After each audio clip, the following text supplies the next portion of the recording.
আমার নবীর সঙ্গ দিলে, আমার নবীর পথ অতিক্রম, আমার নবীর পথটা আঁকড়ে ধরলে আমার জীবনটা, আমার আপনার জীবনটা কিভাবে পরিবর্তন হবে। ওই খাদিজাতুল কুবরা রাদিয়াল্লাহু তাআলা আনহা আমার নবী মুস্তাফা সাল্লাল্লাহু তাআলা আলাইহি ওয়াসাল্লামকে বলে, ইয়া রাসূলুল্লাহ, ইয়া হাবিবাল্লাহ, নবী গো, আমি আমার সম্পদ কেন, আমার যাহা কিছু আছে আমি সব কিছু গরিব মিসকিন ইতিমদের মধ্যে বিলি বন্টন করে দিতে চাই। জোরে বলেন সুবহানাল্লাহ। সঙ্গে সঙ্গে আমার নবী মুস্তাফা সাল্লাল্লাহু তাআলা আলাইহি ওয়াসাল্লাম যত সম্পদ ছিল সমস্ত সম্পদগুলো গরিব মিসকিন ইতিমদের মধ্যে সব সম্পদকে বিলি বন্টন করে দিল। আজকে ওই খাদিজাতুল কুবরা রাদিয়াল্লাহু তাআলা আনহা লইয়া বাবারে জীর্ণ কুটিরে খেজুর গাছের পাতার ছাউনিতে আমার নবী খাদিজাকে নিয়ে যেন আপনার বসবাস শুরু করে দিলেন, বসবাস যেন আরম্ভ করে দিলে। আমার নবী মুস্তাফা সাল্লাল্লাহু তাআলা আলাইহি ওয়াসাল্লাম অনেক খাদিজাকে বলতেছে, খাদিজা আজকে তোমার আব্বা জানের খাওয়াইলি দা সম্পদ তোমাকে দিয়েছিল, আজকে ওই সম্পদের রাজপ্রাসাদ ছিল রে খাদিজা, আজকে ওই সম্পদের থাকিয়া আজকে তুমি আনন্দে ছিলা, খুশিতে ছিলা, বড় সুখ তুমি উপলব্ধি করতে পেরেছো। কিন্তু আমি নবী মুস্তাফা আজকে তোমাকে আমি কিছুই দিতে পারি না, না ভালো একটা শাড়ি দিয়েছি, না ভালো একটা কাপড় দিয়েছি, না ভালো খাবার দিয়েছি, না ভালো বাড়ি দিয়েছি। আজকে যে সুখ তোমার বাপের বাড়িতে পেয়েছো আজকে হয়তো আমার বাড়িতে সেই সুখ তুমি পাও না। খাদিজা, আজকে তোমার আব্বার অনেক সম্পত্তি ছিল। খাদিজাতুল কুবরা রাদিয়াল্লাহু তাআলা আনহার বাপের নাম কি ছিল? খাওয়াইলিদ ছিল। তো তোমার আব্বার অনেক সম্পত্তি ছিল, ওই সম্পত্তি পাওয়ার পরে রাজপ্রাসাদে তুমি অনেক সুখ পেয়েছো, যেই সুখ আমার এই জীর্ণ কুটিরে হয়তো তুমি পাও না। খাদিজা বলে, ইয়া রাসূলুল্লাহ, ইয়া হাবিবাল্লাহ, নবী গো, আমার আব্বা জানের দেওয়া সম্পদ শুধু নয়, আমি যে দুইটা বিবাহ করেছিলাম, যেই দুইটা স্বামী ইন্তেকাল করেছে, ওই স্বামীর সম্পদ আমি পেয়েছিলাম। আজকে এতগুলো সম্পদ পাওয়ার পরে আমি ওই সম্পদ নিয়ে আমি রাজপ্রাসাদের সুখ পেয়েছি গো নবী, এটা ঠিকই, কিন্তু আপনার জীর্ণ কুটিরে যে সুখ পেয়েছি এই সুখ আমি কোন জায়গায় পাইনি। জোরে বলেন সুবহানাল্লাহ। নবী গো, আমার আব্বা জানের সম্পদে আমি সুখ পেয়েছি ঠিকই, কিন্তু তার চাইতে হাজার গুণ বেশি সুখ ও শান্তি আপনার জীর্ণ কুটিরে পেয়েছি। জোরে বলেন সুবহানাল্লাহ। ভালোবাসা যদি থাকে বাবা অন্তরে, রাজপ্রাসাদ কেন, ওই গাছের ছায়া তো আমাদের সুখ পাওয়া যায়। আর যদি অন্তরে মহব্বত যদি না থাকে, পাঁচতলা বিল্ডিং এর উপরও সুখ পাওয়া যাবে না। কিন্তু বাবা আমাদের বর্তমানে অনেকেরই ভালোবাসা একবারে যখন আপনাদের জমে উঠে যায়, বিবাহ করে নেয়, সংসার আরম্ভ করে দেয়, কিন্তু যখন ওই স্বামীর অভাব লেগে যায় তখন বাবা ওই বিবির মন আর স্বামীর প্রতি বসে না। এই জন্য কবির ভাষা অনেকেই বলে দিয়েছে, ভালোবাসা অভাব যখন দরওয়াজা এসে দাঁড়ায়, অভাব যখন দরওয়াজায় এসে দাঁড়ায়, ভালোবাসা জানালা দিয়ে পালায়। এই বাবা বর্তমানে কিছু ভালোবাসা আমাদের এইরকম আছে, কিন্তু বাবা যে ভাইরা আমার খাদিজাতুল কুবরা রাদিয়াল্লাহু তাআলা আনহা আমার মা বোনদের কি শিক্ষা দিয়ে গেছে দেখা, শুধু জীবনে শুনলে হয় না রে বাবা, এখান থেকে কিছু জ্ঞান অর্জন করতে হয়, এখান থেকে কিছু শিক্ষা নিতে হয়। আরে বাবাজি ভাইরা, আমার খাদিজাতুল কুবরা রাদিয়াল্লাহু তাআলা আনহা জীবনে কোনোদিন রান্না করে না, জীবনে কোনোদিন কি খাবার খাবে নিজেও জানতে পারতো না। কারণ হইল তার দাসীরা রান্না বান্না করত, তার বাড়িতে কর্মচারী ছিল। এবার যখন নবীর জীর্ণ কুটিরে এসেছে তখন তো দাসী নাই, রান্না বান্না করার মতো লোক নয়। নবী আমার বলে, খাদিজা আজকে আমার বাড়িতে আমি তোমাকে রান্না করে খাওয়াবো। খাদিজা বলে, ইয়া রাসূলুল্লাহ, আমি আপনাকে রান্না করে খাবো, এই জন্য আমিও নেকি পাবো আর আপনিও আমার প্রতি মহব্বত দিয়ে আমার খাবারের আপনি প্রশংসা করবেন। বলবে আমাকে ভালো লাগবে। স্বামী যদি বিবির হাতের খাবার খাইয়া বিবিকে যদি একবার বলে দেয় আজকে খাবারটা খুব সুন্দর হয়ে যায়, আজকে ভাতটা খুব সুন্দর হয়ে যায়, আজকে রুটিটা খুব সুন্দর হয়ে যায়, ওই বিবি বাড়ির কাজ করে মজুরি চাই না, একটু প্রশংসা চায়।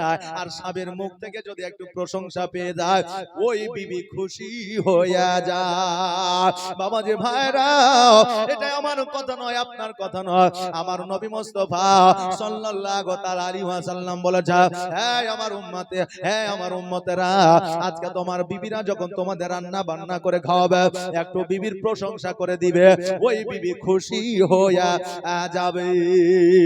তবে আজকে বাড়িতে গিয়ে টারাই করিয়েন, কথা বললেন না, আজকে বাড়িতে গিয়ে টেরাই করিয়েন না। কারণ একটা জায়গায় বলেছিলাম বিবিদের প্রশংসা করবে বেশি বেশি করে, বিবিরা খুশি হবে। বলে কেমন প্রশংসা? বিবি যদি সুন্দর শাড়ি পরে বলবে ভেরি বিউটিফুল, খুব নাইস, ভালো লাগছে বলবে। বিবি যদি রান্না বান্না করে সবজিটাতে যদি লবণও বেশি হয় বলবে ভেরি গুড, খুব সুন্দর সবজি হয়েছে, দেখবে বিবি খুশি হয়ে যাবে। একজন যুবক বাড়িতে গেছে, যাওয়ার পরে খেতে বসেছে, অনেকে আছে না জালসা শুনে বাড়ি গিয়ে খাওয়া দাওয়া করবে না, তো বাড়িতে গিয়ে খাওয়া দাওয়া করতে বসেছে, বিবি খাবার দিয়েছে, এবার বলছে মৌলবি তো বললো নাম করলে প্রশংসা করলে বিবি খুশি হয়, তো একবার প্রশংসা করি। বলছে বিবি রে, আজকে যে তুমি খাবারটা দিয়েছো খুব সুন্দর হয়েছে। বিবি মুখ কানকে ভারী করে বসে আছে। স্বামী বলছে বিবি রে, মৌলবি বললো বিবির নাম করলে প্রশংসা করলে বিবি খুশি হয়ে যায়, আজকে তোর মুখটা কেন বেজার হয়ে গেল? বিবি বলছে বেজার হবে না। বলে কেন? বলে আমি তোমাকে 5 বছর রান্না বান্না করে খাওয়াচ্ছি, একদিনও তুমি আমার তরকারির আমার সবজির নাম করনি। আর যেমনই পাশের বাড়ির ভাবি খাবার দিয়ে গেছে, তরকারি দিয়ে গেছে, অমনি বলছো তরকারিটা খুব সুন্দর হয়েছে। আমি কি করে খুশি হব? পাশের বাড়ির খাবার অর্থাৎ তরকারি এসেছে, তাই তার সবজির প্রশংসা করছো, কই আমার সবজির তো প্রশংসা কোনোদিন করো নাই। তো বাবা, বাড়িতে গিয়ে বিবির প্রশংসা আজকে শুনে গিয়ে করবেন না, কারণ আপনি জানবেন যে সবজিটা আসলে মায়ের হাতের না বোনের হাতের না বাড়ির পাশের না কোথাকার, আগে জানবেন বুঝবেন, 1 সপ্তাহ 2 সপ্তাহ পার হবে তারপরে করবেন। এখনই প্রশংসা করলে বলবে যে আমিও জালসা ছিলাম, মুরগি বলেছে তার জন্য তুমি প্রশংসা করছো, বলবে কি বলবে না? এই জন্য বাবা আপনি বুঝে সুঝে তারপরে প্রশংসা করবেন। সব প্রশংসা সামনাসামনি করতে হয় না, মানুষের অহংকার জন্ম নেয়। বাবা যে ভাইরা আমার, খাদিজাতুল কুবরা রাদিয়াল্লাহু তাআলা আনহা বলে, নবী গো আমার খাবারটা আপনি খাইবা, আমার প্রশংসা করবা, আমাকে ভালো লাগবে। নবী আমার বলে খাদিজা, তবে আমি ইসলামের প্রচারে গেলাম, আজকে তুমি রান্না বান্নাটা করো। খাদিজাতুল কুবরা রাদিয়াল্লাহু তাআলা আনহা বলে ঠিক আছে ইয়া রাসূলুল্লাহ। আমার নবীজি ইসলামের প্রচারে গিয়েছে, বিকাল বেলা যখন বাবা বাড়িতে ফিরছে, দেখছেন যেন খাদিজার রান্না বান্না হয় না। বাবা, যে মেয়ে জীবনে কোনোদিন রান্না বান্না করে না, হঠাৎ করে কেমন করে রান্না বান্না করবে? দেখবেন অনেক আপনি অনেক যুবকের সঙ্গে অনেক যুবতীর বিবাহ হয়েছে, নতুন বিবাহ করে যখন বাড়িতে আসে, ওই মেয়ে রান্না বান্না করতে পারে না, রুটি বানাতে পারে না, কেননা মায়ের বাড়িতে বাপের বাড়িতে রাজরানী হয়ে থেকেছে। মা কোনোদিন বলে না রুটি বানিয়ে দেয়, মা কোনোদিন বলেনি চা বানিয়ে দেয়, মা কোনোদিন বলে না সকালবেলা হাঁড়ি বাসন গুলো পরিষ্কার করে দেয়। এই জন্য ওই কন্যা হয়তো শিখতেও পারে না, এই জন্য হঠাৎ করে কেউ আপনার তাড়াতাড়ি রান্না বান্না করতে পারে না। খাদিজা উনুনের সম্মুখে যেন বসে আছে, নবী আমার যাইয়া বলে খাদিজা কি ব্যাপার রান্না হয় না? খাদিজা বলে হুজুর গো এখনো পর্যন্ত তো হয় না। নবী আমার বলে খাদিজা যাও যাও যাও, তুমি ঘরের মধ্যে বসো, আমি নবী রান্নাটা করি। খাদিজা বলে ইয়া রাসূলুল্লাহ, ইয়া হাবিবাল্লাহ, নবী গো আপনি অনেক কষ্ট করে ইসলামের প্রচার করে আসলেন, আজকে আমি রান্নাটা করে দিই। আমার নবী বলে খাদিজা আজকে তুমিও রান্না করতে চাও, আমিও রান্না করতে চাই, এসো এসো আমরা দুজন মিলে একই সঙ্গে রান্না করব। জোরে বলেন সুবহানাল্লাহ। আমার নবীজি উনুনে জাল দিলে আর আমার খাদিজাতুল কুবরা রাদিয়াল্লাহু তাআলা আনহা আপনার রান্না করলে। এই জন্য বাবারা বিবিদের কাজে সহযোগিতা করা আমার নবীর সুন্নাত। জোরে বলেন সুবহানাল্লাহ। তবে বাবা বিবি যদি অর্ডার করে আগামী কালকে মৌলবি বলেছে বিবির কাজে সহযোগিতা করা হলো সুন্নাত, চলো কাজ করবে, সকালবেলা হাড়ি বাসন গুলো মাজবে। বিবি যদি স্বামীকে অর্ডার করে ওই বিবি গুনাহগার হয়ে যাবে, কারণ স্বামীর উপরে অর্ডার করা যাবে না। স্বামী যদি খুশি হইয়া বিবির মহব্বতে যদি কাজকর্ম করে দেয় তবে ওটা হবে নবীর সুন্নাত। কারণ হলো আমার নবীজি যখন ফাতেমার বিবাহ দিলেন, হযরতে ফাতেমাতুজ জোহরা রাদিয়াল্লাহু তাআলা আনহাকে বললেন, ফাতেমা আজকে তোমাকে বলে গেলাম রে বেটি, আজকে আমার আলী যখন কাজকর্ম করে বাড়িতে আসবে, একবার জায়গায় দুইবার যেন দরজায় ঠোকা না মারতে হয়। একবার ঠোকা মারা মাত্র দুইবারের বেলায় তুমি খুলে দিবে। জোরে বলে সুবহানাল্লাহ।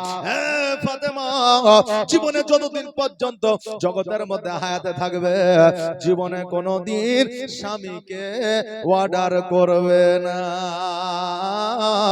ওই ফাতেমা তো জোহরা রাদিয়াল্লাহু তাআলা আনহা এমনি এমনি জান্নাতের রানী ছিলেন না রে মা, এমনি এমনি জান্নাতের সরদারিনী ছিলেন না।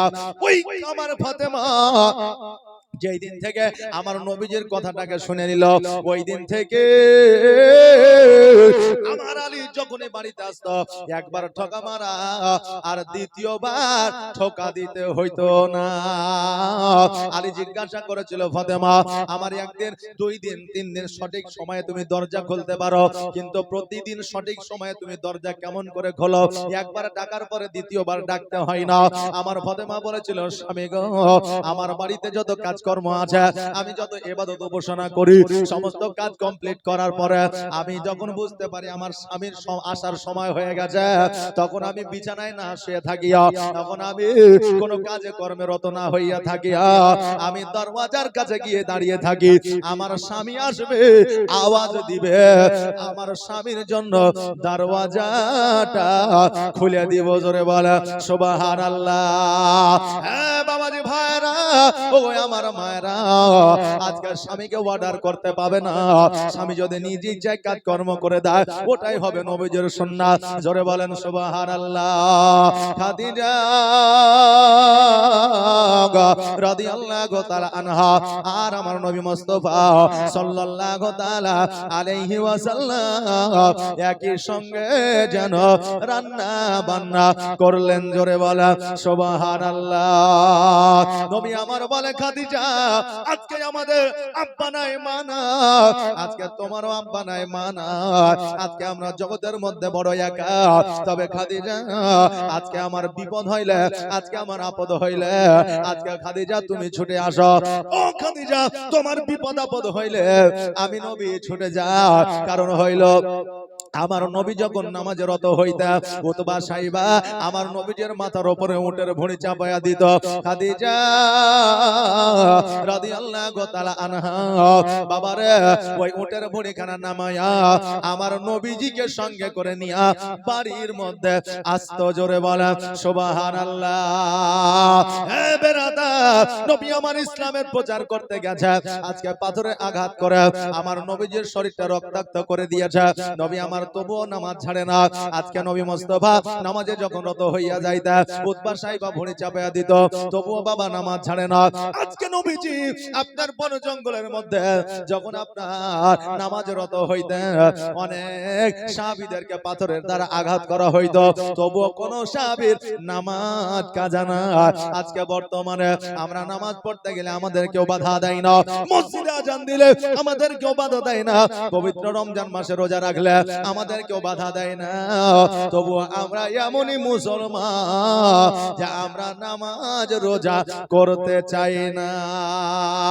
বাবাজি ভাইরা, ওই নবী মুস্তাফা সাল্লাল্লাহু তাআলা আলাইহি ওয়াসাল্লাম আপনার জগতের মধ্যে পিতামাতা না থাকার পরও ইসলামের প্রচার প্রসার করেছে। এই জন্য আমার নবীজির আব্বা মা ছিল না, এই জন্য জগতের মধ্যে যাদের বাপ এবং মা থাকবে না তাদেরকে এতিম বলা হয়েছে। আর আমার নবী বলে দিয়েছে, এই এতিমদের যারা খিদমত করবে, এতিমদের যারা টাকা পয়সা দিয়ে সহযোগিতা করবে, আজকে আমার আল্লাহ তাবারাক তাআলা তাদেরকে জান্নাতুল ফেরদাউস দান করবে। বেরাদার, আমার নবী বলেছেন টাকা পয়সা ধন সম্পদ দেওয়া তো দূরের কথা, একজন এতিম যদি তুমি দেখতে পাও, ওই এতিমের মাথায় যদি তুমি হাত বোলাইয়া দাও, আমার আল্লাহ তাবারক তাআলা ওই এতিমের মাথায় হাত বুলিয়ে দেওয়ার কারণে একটা মাকবুল হজের সব দান করে দিবে।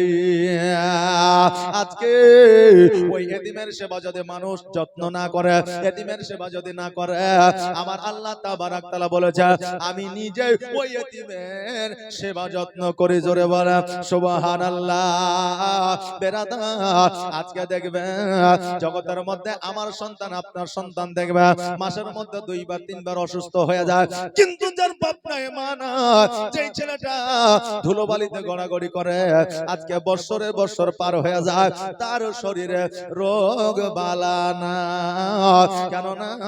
একজন এতিম যখন ধুলোর মধ্যে থাকে মানুষ তার ধুলো পরিষ্কার করে না, কিন্তু আল্লাহর ফেরেশতা ওই এতিমের শরীরে জীবাণুগুলা ফেরেশতারা পরিষ্কার করে দেয়। জোরে বলেন সুবহানাল্লাহ। এই জন্য বেরাদার, ওই খাদিজাতুল কুবরা রাদিয়াল্লাহু তাআলা আনহা আমার নবী মুস্তাফাকে এত মহব্বত দিয়েছেন, এত ভালোবাসা দিয়েছেন। আমার নবীজি ওই খাদিজাকে এত ভালোবাসতেন রে বাবা, যে আমার নবীজি যেই জায়গায় থাকুক না কেন ওই খাদিজার মহব্বতে বাড়িতে আমার নবীজি চলে আসতেন। জোরে বলেন সুবহানাল্লাহ। বাবা, আমার নবী বলেছে হ্যাঁ আমার উম্মতিরা অর্থাৎ আল্লাহর বান্দিরা অর্থাৎ মহিলারা, তোমরা স্বামীদের এমন ভালোবাসা দাও, তোমরা স্বামীদের সম্মুখে সব সময় হাসি খুশি থাকো, তোমরা স্বামীদের সম্মুখে সব সময় সাজগোজ করে থাকো। কেন না একজন পুরুষ বেলা এসেছে কাজ শেষে যখন বাড়িতে আসে, বিবির মিষ্টি হাসি দেখিয়া একজন স্বামী প্রাকৃতিক ভাবে সুখ খুঁজে পায়। জোরে বলেন সুবহানাল্লাহ। আর বাড়িতে যদি আসে দেখে বিবির মুখ সবসময় বেজারি থাকে, টেনহাই থাকে, কোন সময় হাসি খুশি থাকে না, তো ওই স্বামী বাড়িতে এসে আপনার গোসল টোসল করে চাই দিবি তো তাড়াতাড়ি খেতে দেয়, খাওয়া দাওয়া করে ওই রাত 11টা পর্যন্ত চায়ের দোকানে ক্যারাম বোর্ড খেলে। কথা বুঝলেন না? যে বাড়িতেও শান্তি নেই, কোনো শান্তি নেই, তো বাইরে থাকাই ভালো। কিন্তু বাবাজি ভাইরা, স্বামীর সামনে সাজগোজ করা হলো সুন্নাত, স্বামীর সামনে হাসা হলো সুন্নাত। কারণ হইল একজন বিবি যদি স্বামীকে দেখে হাসে, আর স্বামীকে আর বিবিকে দেখে যদি স্বামী হাসে, আমার আল্লাহ বলে ওই স্বামী আর স্ত্রীকে একটা হজের সওয়াব দিয়ে দেওয়া হয়। জোরে বলা সুবহানাল্লাহ। বাবারে, আমার নবী মুস্তাফা সাল্লাল্লাহু তাআলা আলাইহি ওয়াসাল্লাম আমার খাদিজাকে কেমন মহব্বত করেছিলেন একবার দেখা। আমার নবী মুস্তাফা সাল্লাল্লাহু তাআলা আলাইহি ওয়াসাল্লাম মসজিদে নববীতে আপনার তাকরীর করছেন, বক্তব্য দিচ্ছেন। আমার ফাতেমাতুজ জোহরা রাদিয়াল্লাহু তাআলা আনহা নবীজির সবচাইতে আপনার ছোট্ট কন্যা ছিল, 12 বছরের কন্যা। আমার নবীজির কাছে আসিয়া বলে, ইয়া রাসূলুল্লাহ, ইয়া হাবিবাল্লাহ, নবী গো আপনি একটু জলদি করে বাড়ির দিকে চলেন, কেন না আমার মা অজ্ঞান হয়ে জমিনের মধ্যে পড়েছে। জোরে বলেন সুবহানাল্লাহ। যেমনই আমার নবীজি এই কথা শুনে যায়, অমনি আমার নবীজি বক্তব্যকে আপনার স্থগিত করে দিয়ে বক্তব্য সমাপ্ত করে দিয়া বাড়ির দিকে যেন ছুটতে আরম্ভ করেছে। এখন হঠাৎ করে যদি আমার বাড়ি থেকে বাবা ফোন আসে, আর ফোন আসার পরে যদি বলে বাড়িতে একটা অ্যাক্সিডেন্ট ঘটে গিয়েছে, এখন আমি যদি এই জালসা এখান থেকে যদি বন্ধ করে দিয়ে যদি আমি চলে যাই, খারাপ লাগবে কি লাগবে না? তাহলে চারটা কথা বলে যাব, যা হয়েছে বাড়িতে দেখে নিবে। এখন শ্রোতাকে কিন্তু খারাপ করা যাবে না।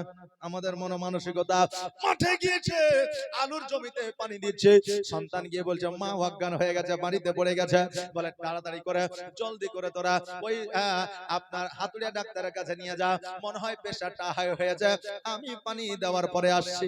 বলে কি বলি না, এই তো আমাদের বিবিদের প্রতি মহব্বত। কিন্তু আমার নবীজি বক্তব্যকে আপনার সমাপ্ত করে দিয়ে সঙ্গে সঙ্গে বাড়ির দিকে দিকে ছুটতে আরম্ভ করলেন। যাওয়ার পরে দেখছে জানো আমার খাদিজা অজ্ঞান হয়ে জমিনের মধ্যে বাবা পড়ে আছে।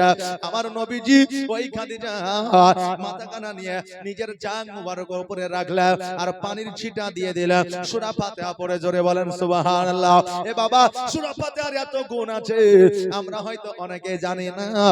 আমার দয়ার নবী মায়ার নবী সাল্লাল্লাহু তাআলা আলাইহি ওয়াসাল্লাম বলেছে এক গ্লাস পানিতে সূরা ফাতিহা পড়ে যদি ফুঁক দিয়ে দেওয়া হয় আর ওই পানিটা যদি পান করে না হয় 111টা রোগ ওই সূরা ফাতিহা পড়ার কারণে মানুষের ভালো হয়ে যায়। জোরে বলেন সুবহানাল্লাহ। সূরা ফাতিহার মধ্যে 111টা রোগের গুণ রয়েছে। বেরাদার পৃথিবীর মধ্যে যত রোগ বালা আছে এই সমস্ত রোগ বালা আপনার সমাধান এই আল কোরআনের মধ্যে রয়েছে। জোরে বলেন সুবহানাল্লাহ। আমার নবীজি যখন পানির ছিটাখানা দিয়ে দিলেন অমনি যেন খাদিজার চোখটা খুলে দিয়েছে, জ্ঞান যেন ফিরে এসেছে। খাদিজা অঝর নয়নে কান্না করতে আরম্ভ করেছে।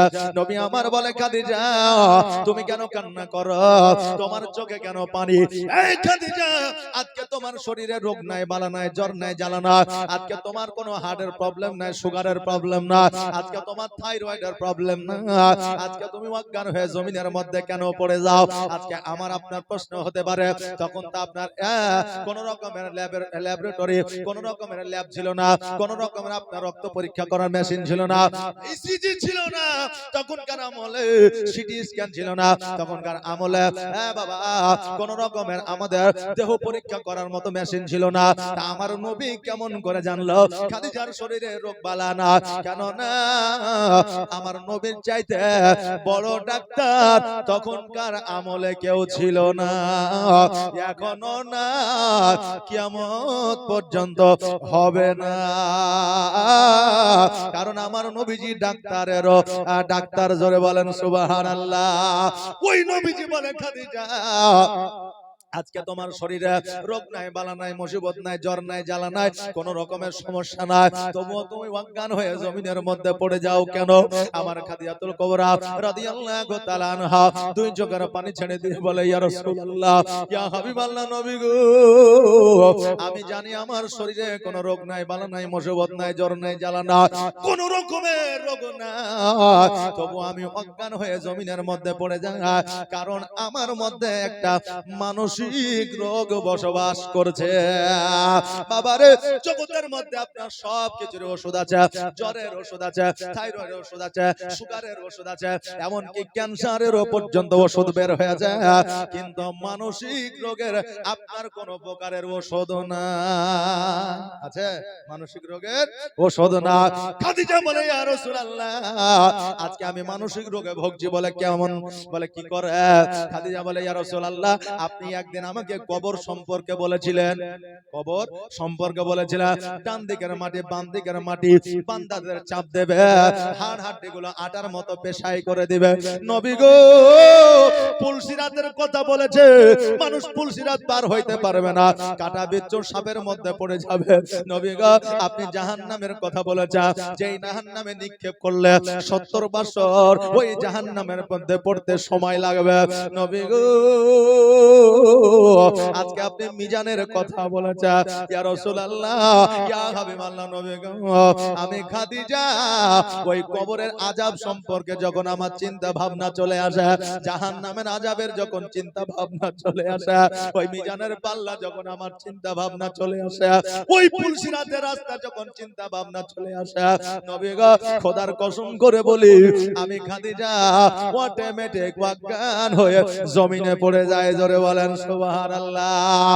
এ বেরাদার একটু চিন্তা করে দেখেন রে বাবা, যেই খাদিজা জান্নাতের সার্টিফিকেট পেয়েছিল, যেই খাদিজা ইসলামের জন্য সমস্ত সম্পদ দান করে দিয়েছিল, যেই খাদিজা আমার নবীজির সঙ্গে জীবন যাপন করেছে, যেই খাদিজার বিবি হলো আমার নবী মুস্তাফা যেই খাদিজার স্বামী হলো আমার নবী মুস্তাফা, যেই খাদিজার ওই মেয়ে হলো ফাতেমা জান্নাতের রানী, ওই খাদিজা জান্নাতে যাওয়ার এতটা গ্যারান্টি থাকার পরে ওই খাদিজা কবর দেখে ভয় করে, জাহান্নাম দেখে ভয় করে, পুলসিরাত দেখে ভয় করে, মিজানের পাল্লা দেখে ভয় করে, কবরে আযাব দেখে ভয় করে।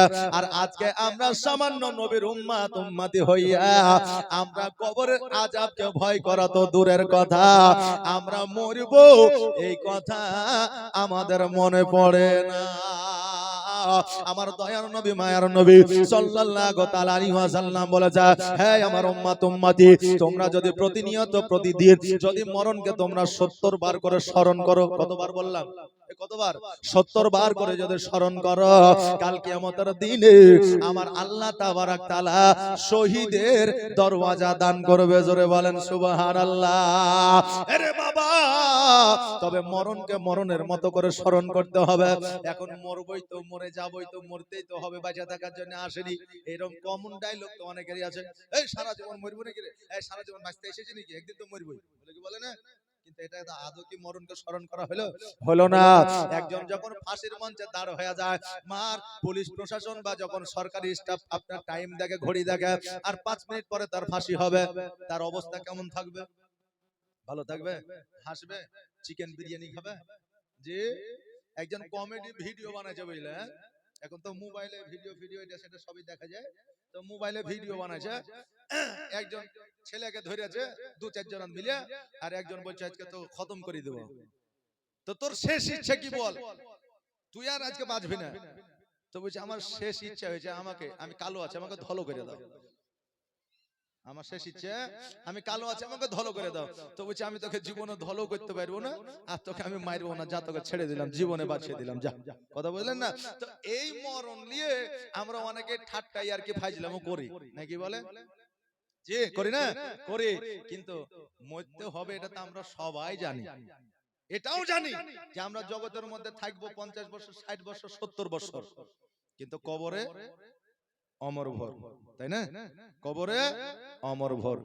কিন্তু এই 50-60 বছরের জন্য আমরা কি করছি বলেন তো? লক্ষ লক্ষ টাকা খরচ করে বাড়ি করছি, আমি আরো বাঁচবো বলে গাড়ি করছি, আমি আরো বাঁচবো বলে আমি জমি করছি, জায়গা করছি। এমন একটা সময় আসবে আপনি মারা যাবেন, ওই জমি আপনার পোতা চাষ করবে, জানবেন না যে জমিটা কার ছিল, কে কিনেছে, আর আপনিও জানবেন না যে আমার জমিটা কে চাষ করছে। জি তাই না? আপনিও জানবেন না যে আমার জমিটা কে চাষ করছে। তো কথা হলো এটাই যে 50-60 বছরের জন্য আমরা যত পুঁজি আছে গোছাল করছি, কিন্তু কবরে অমর থাকতে হবে, এটার পুঁজি আমরা গোছাচ্ছি না। বেরাদার, আমি কি বলতেছিলাম? মরণকে স্মরণ করতে হবে মন থেকে, অন্তর থেকে। মরণ সম্মুখে আসলে যেমন শরীরটা থরথর করে কাঁপে, শরীর থেকে যেমন ঘাম বের হয়, মরণের ভয় যেমন মানুষের মনে থাকে, তখন বাবা তার মনের আশা নিয়াত কিন্তু আলাদা হয়ে যায়। আরে বাবা, আমার নবী বলেছে 70 বার করে যদি সত্যিকারের মরণকে স্মরণ করো, তোমার দ্বারা সাগিরা কাবিরা গুনাহ হবে না, ছোট বড় গুনাহ হবে না, তোমার দ্বারা চুরি হবে না, তোমার জানা ঘুষ খাওয়া হবে না, তোমার দ্বারা সুদ খাওয়া হবে না, তোমার দ্বারা চুরি করা হবে না, তোমার দ্বারা অন্যায় কাজ হবে না। এই জন্য আমার আল্লাহ তাবারক তাআলা কিয়ামতের দিন তোমাকে শহীদের দরওয়াজা দান করবে। জোরে বলেন সুবহানাল্লাহ। আমার খাদিজাতুল কুবরা রাদিয়াল্লাহু তাআলা আনহা নবীজির বিবি হইয়া কবরকে ভয় করে যায়, আজকে নবীজির সামান্য উম্মতি হইয়া বাবা ভয় করি না। আমার নবী বলে, খাদিজা তুমি ভয় করো না, আমি নবী তোমাকে জান্নাতের সার্টিফিকেট দিয়েছি, আজকে তুমি জাহান্নামের মধ্যে যাবে না। জাহান্নামে যাওয়া তো দূরের কথা, আজকে খাদিজা জাহান্নামের আগুন তোমাকে স্পর্শ করতে পারবে না। আরে বাবা, আমার খাদিজা বলে, ইয়া রাসূলুল্লাহ, ইয়া হাবিবাল্লাহ, নবী গো, আজকে আমি জানি আমাকে জাহান্নামের আগুন পুড়াইতে পারবে না, আমি জানি কবরের ডান দিকের মাটি বাম দিকের মাটি চাপ দিতে পারবে না। নবী গো, আমি জানি আমাকে ফুল পুলসিরাতের রাস্তা ফালাইতে পারবে না। মিজানের পাল্লা গুনার পাল্লায় আমার ভারী হবে না, হালকা হয়ে যাবে। আমি এটাও জানি, কিন্তু জানার পরেও নবী গো, আপনার কাছ থেকে আমি কয়েকটা জিনিস চেয়ে নিব নবী। আজকে আমার নবীজি বলতেছে, খাদিজা তোমাকে বিবাহ করেছি যেই দিন থেকে তোমার সমস্ত সম্পদ তুমি দান করে দিয়েছো। খাদিজা আজকে তুমি যেটা চাইবা আমি নবী তোমাকে সেটাই দিব। খাদিজা বলে, ইয়া রাসূলুল্লাহ, আমার অনেক কিছু চাই না গো নবী। আপনি যখন আমাকে বিবাহ করেছিলেন 3টা শর্ত দিয়েছিলেন গো নবী।